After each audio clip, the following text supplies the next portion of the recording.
Hello class 9, this is your chemistry class and we are discussing the worksheet from solution. So let's continue the class.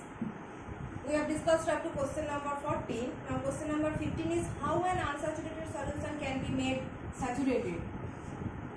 So unsaturated to saturated, unsaturated to saturated solution. So three processes are there: evaporation of the solvent, evaporation of solvent. If you evaporate the solvent, then the amount, if you evaporate the solvent, then the amount of solvent will decrease and the concentration of the solution will increase. So whenever the concentration of the solution increases gradually, after some time it becomes saturated. So evaporation of solvent means actually increasing the concentration of the solution, and whenever the concentration of the solution increases gradually after the evaporation of solvent, after some time the solute becomes excess, and that's why the solution becomes an unsaturated saturated solution. Okay, so evaporation of solvent, unsaturated to saturated. Second one is cooling the solution, cooling to a low temperature. Cooling to a low temperature, you can evaporate the solvent or you can cool the solution to a very low temperature, and in that case that will also be a saturated solution. So cooling means volume will decrease, and decrease in volume means concentration will increase. So according to Charles' law, you know V proportional to T. So if you are cooling, that means volume will decrease, and decrease in volume means density or concentration will increase, and when concentration increases, it is going to be saturated after some time. And the last one is addition of extra, addition of solute, addition of solute. So without evaporation or cooling, you can just add more amount of solute. So you have taken 1 glass of water and adding the you have added the some salt or sugar there, but it is unsaturated, so you are adding just more salt or more sugar to that glass of water to make it saturated. Okay, just adding more solute. Okay, this is question number 15. Next is question number 16 is how can you prepare super saturated solution. So super saturated solution can be made by water of crystallization. Suppose you are trying to prepare the super saturated solution of hypo, super saturated solution of hypo. So what is hypo here actually? Hypo we are taking to prepare the supersaturated solution, because for the preparation of supersaturated solution we need the water of crystallization. We need the water of crystallization. So hypo is sodium thiosulfate Na2H2O3, and that contains 5 water of crystallization. Water of crystallization 5 are there. So when you just take hypo in a test tube, hypo in a test tube, okay, heat it. When you heat it, just slightly heat it and it will melt down and dissolve. It gets dissolved in its own water of crystallization. Water of crystallization, and after that cool down. That are the steps. Okay, cool down. So you have just taken a some hypocrystals, sodium thiosulfate containing 5 crystallization of crystalline water. You are heating it.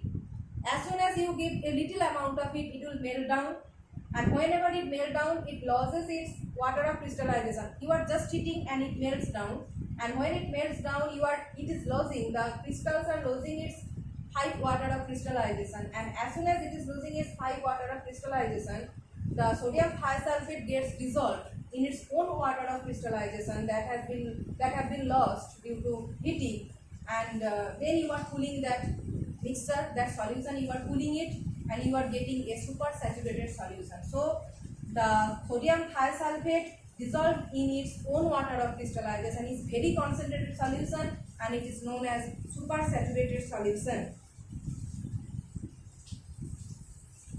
Supersaturated solution. Next is question number 17. Define solubility with an example. define solubility with an example. So solubility, while you are defining solubility, you must mention the temperature, that at a particular temperature. This thing is important. So at a particular temperature, the number of grams of a solute required to prepare saturated solution,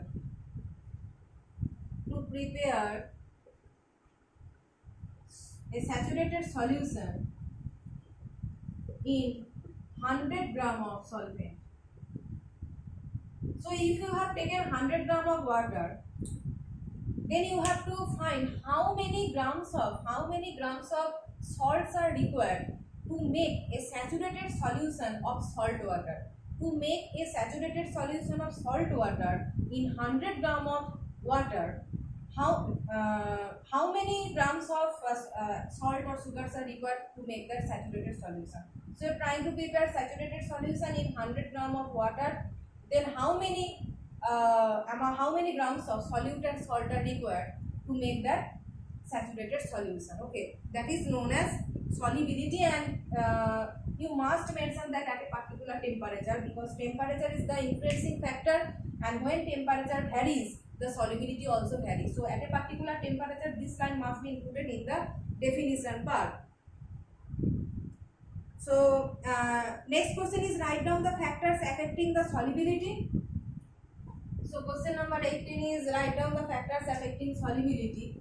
So 4 factors are there. Temperature. So you know, with increasing temperature, solubility increases, and with decreasing temperature, solubility decreases. So temperature, pressure represent, you know, that given is Henry's law, that solubility proportional to pressure. If you increase the pressure, solubility increase, and if you decrease the pressure, solubility decrease. That is directly proportional. In that case, there is also temperature. Okay, and third is mechanical stirring. Stirring with a spoon, that is mechanical stirring. So stirring increases the solubility. Why we stir the sugar solution or salt solution in a glass with a spoon? Because that mechanical stirring increases the solubility. Mechanical stirring increases the solubility. And the fourth is number 4 is here, size of particle. So size of particle means if you compare sugar and salt particles, salt dissolves more quickly than sugar. Why? Because that is of smaller size. So smaller size particles will dissolve more quickly. The solubility of smaller size particles are more than the larger size particles. That means the solubility of salt particles are higher than the solubility of sugar particles. Sugar particles take much more time to dissolve than the salt particles. Why? Because the salt particle size is smaller and sugar particle size is higher. So that depends upon size of the particle. And the question number 19 is, what inference can you draw from the solubility curve of KNO3 and calcium hydroxide? So the solubility curve of KNO3 looks like, you know, with increasing temperature the curve looks like this. This is solubility, and this is for KNO3 and this is for calcium hydroxide. Okay, so you know the dissolution of calcium hydroxide in water. Solubility means dissolution in water. So dissolution of calcium hydroxide in water is exothermic process. This is an exothermic process. So that's why with increasing temperature, the solubility is decreasing.